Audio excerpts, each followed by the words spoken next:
Did you click it? Yeah, it says live video starting. All right, so we're on top of a roof. I think we're live. For Lisa's sake, are we live? We're on top of the roof. Bryce is way down there operating equipment. So this one's really going to be kind of winging it. But we're on top of the Vengeance roof. It is done. It's completely watertight. We still need to put the gutters on. But we're actually doing our front corner treatment that I've shown in a couple other videos on this. We're going to do the belt molding, the back corners. We're insulating underneath the front where the fifth wheel area is. We're insulating that. We're going to put a new rock guard panel up on that. So there's still quite a bit to do. The interior is basically done. We've got to put a couple of vents back in, just the bottom side of these. But I wanted to go over some details about the roof on this thing. This is the first roof that Dudley was up here and helped us get all of the knickknacks worked out. We've still got a couple of wrinkles here and there. When we put this fiber down, the reason we're putting fiber into our process is polyurea. I've talked about this before. It'll flex, it'll stretch, it'll twist. We're over 700% elongation in our material, so we've got a massive amount of flexibility in our product. What we don't have, and this is true with any polyurea, is the ability to take two sheets side by side and go straight up and down. If you do this with any polyurea, it's going to shear. There's a tear resistance to it, but this material's not thick enough to stop that tear. So you'll see this, you see it on Facebook pictures all the time when people are redoing roofs. They'll do it on TPO roofs also, but they're using drywall seam tape and they run across the edges. And that's all they're trying to do is keep that plywood from shifting around and rubbing the bottom of the TPO. What we've decided to do is to fiber the entire roof, because you've got a lot going on up here. You've got wood. There's on this particular rig, there's a metal transition that goes from the wood deck down to the sidewalls. So you've got dissimilar materials. You've got flex, movement, side to side, up and down. There's just all kinds of stuff going on. Then you've got tree limbs, tree branches, and hail. So Dudley's actually, he's already sent me the test procedures and the contact information for the lab to do a hail test result on this. So the next roof that we pull in actually does have a decking job on it. So what I'm gonna do is I'm gonna talk to the lab. We're gonna chop out however big of a section they need of that existing roof. We're not gonna touch it in any way other than to cut out a section.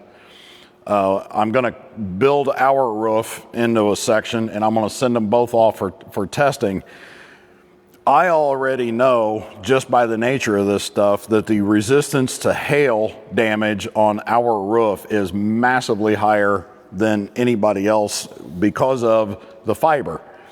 So there's a lot of benefits to it. It's a pain in the butt to work with, and it's taken us 6 months of continuous roof jobs to update and get to the point where we could get this thing flat. The roofs that we've done prior, they do have some wrinkles in it. Doesn't affect anything. Doesn't hurt the job or the performance at all. It just doesn't look as good. And we've got an expensive high-end roof here, and looks matter.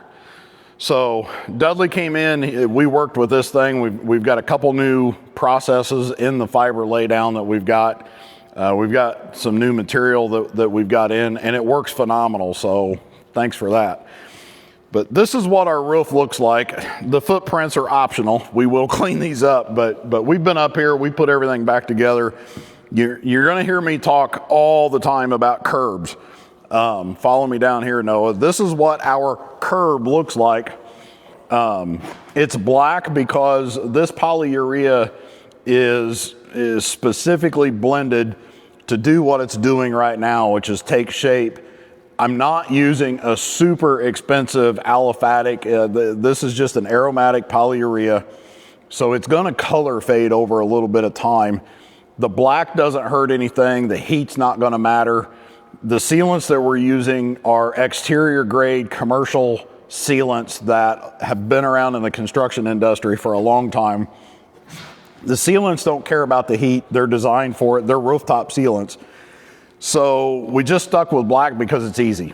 But this is a game changer. There's one other guy that I know of in the roofing industry. He's putting a TPO roof down and he builds curbs, and it's a phenomenal idea.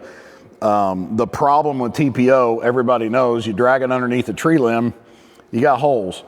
You drag a tree across this thing and get into the material bad enough, you haven't broken or you haven't scraped the roof off, you've broken the structure. You've cracked trusses, broken plywood, cracked the wall, and all kinds of stuff because you just flat can't scratch this stuff. I mean, the tear resistance or puncture resistance is off the chart. But you still got a flat roof, you've still got water penetrations, and this is our solution. These are now available. I don't have the website live yet because we're still kind of perfecting our manufacturing process, but if you need these curbs, you've got a TPO roof. The only thing that's wrong with the roof is you got to keep sealing these vent openings. You can give us a call. We can build the curbs for you. We can send them to you. There's going to be a charge for it. They're not cheap because they do take some time and they do take a decent amount of material to build. Basically what happens is we take the curb, we put sealant underneath it, not on top. The sealant goes underneath, we screw it down, we seal from the curb to the roof. We put sealant underneath and on the sides just to keep water from trying to sneak under it. And then we take the vent, put sealant underneath the vent, set everything down, and then run the screws in. We do put a little dab of sealant on top of the screws because they will rust over time. Even the stainless screws over time will discolor and start to leave a rust trail. So the sealant's there basically just to protect the screw heads. The polyurea is waterproof, so if a screw leaks, it leaks into nothing. There's no way for it to get through the polyurea. The sealant's underneath, so it's not degraded by UV or anything like that. And the curb itself is 3/4 of an inch tall. So when it rains, rain hits the fixture, whatever it is. In this case, it's a vent. It comes down, it runs off. It's got about an inch or inch and a half before it gets onto the roof. And once it's onto the roof, the vent can't leak. It's gone. That's the whole function of it. We do it on the pipe vents. We do it on a skylight. I'm going to move over to the skylight here in a second, Noah. So he's all happy and comfy. So got to give him a chance to move. But again, the reason we're doing this is traditional camper construction. If this was a vent and it was mounted directly to the roof, this would be the roof. And all of the sealant goes on top of it. And over time, it just gives water an opportunity to hang out and try to find the weak spot. We all know that water will eventually find the weak spot and then it goes in.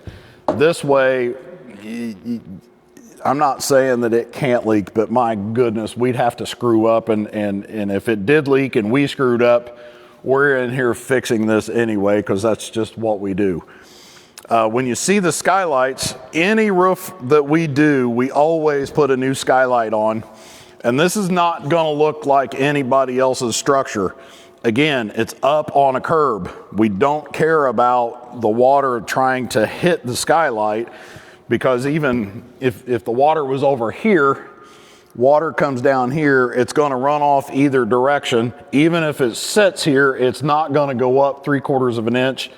Because 3/4 of an inch this is still taller than the top of the roof. Water's not going to build up that far. Water doesn't go uphill. So the sealant is underneath the skylight all the way around. The camera's not going to be able to see this, but you can actually see the shadow of the sealant underneath.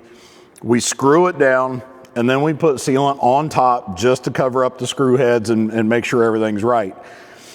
So the whole point to this is, again, to get water off of the structure. Everybody else is putting sealant all along here, and what will happen is over time, water gets into this structure, it sets and it pushes and pushes and pushes till it finally finds a place, and then it'll get in and boom, it's leaking. So curbs are important. The other really cool thing about this is any of these structures or fixtures, if you want to take the vent, the pipe vent, the antenna, the air conditioners, you can take all of this off. You can take the gutters off. You can take the corners off. You can take everything off of this rig and never touch the roof that we've sprayed. So it's completely serviceable. There's a national company that's taken a lot of hits because when they spray these things in, they spray into the gutter, they spray over the curbs or the corners, they spray over a lot of the fixtures, and then if you need to service it, yeah, good luck. I did see that they've got a patch kit, and that's an improvement, but I'd rather have this. Again, if you need a patch kit on our roof, you've done something pretty catastrophic, and I'm going to want to take a look at it at a minimum. So that's what's going on with these. I think I'm tracking on all this. Have I missed anything? Do you want to talk about the AC's curbs? So, well, the AC curbs, so you can't see them, but the AC curbs are up. They're the exact same ones as the vent curbs, but we're doing that because if the AC gasket ever fails, water doesn't go uphill, so the gasket's no good, but you're not going to get a major leak inside if it's raining. So that's why we do that. But this is what's going on. You know what? Let's walk on up here. Looks like we've got a shipment from somebody. How you doing, man? Give me 2 minutes and we'll be down. We're doing a video real quick, but you need forklift?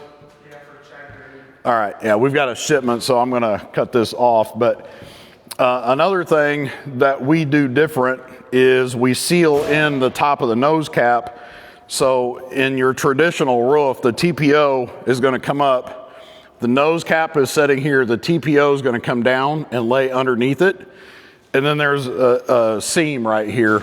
Those leak all the time. The way we do it is the decking goes underneath the nose cap like it is originally.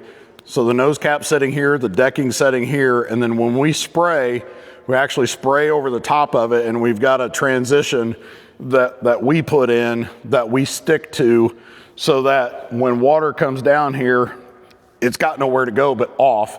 It's sealed up to the nose cap so it can't go backwards, and this is a maintenance-free item. If you need to take the nose cap off, you are gonna have to get in. This is one piece that I can't make serviceable. But if you need to take the nose cap off, you're into pretty major issues anyway, but you can still knife cut this, and we can go back with the same transition piece, transition this back in, and it's a really simple repair that's not gonna take a ton of time. So that's what's going on. The roof is done, like I said. We're gonna put the gutters on, we're gonna do the corners, the sides, the fronts, the belt molding, and all that kind of stuff. The interior's basically put back together. We're going to seal up the last slide that we worked on this, and then it's available. I'm still kicking around the idea of buying it. Hopefully Stacy doesn't watch this because she's going to be back there shaking her head no, and all the guys are in here shaking their head yes. So we'll see. We'll see what we can do about working on her. But if somebody does want this camper, it is available. It's a 42-foot toy hauler, 12-foot garage, triple axle toy hauler, front bedroom, middle kitchen. It's got the ramp door that'll turn into either a ramp or a patio. It's super nice inside. We're gonna have it professionally cleaned front to back. We'll get all of that taken care of, and it'll have our warranty on the roof and all of the other work that we've talked about. So if you're interested in a toy hauler, give us a call. We'll sell it to you. That's $50,000 the way it sits right now with all of the improvements, including a new Roadmaster suspension.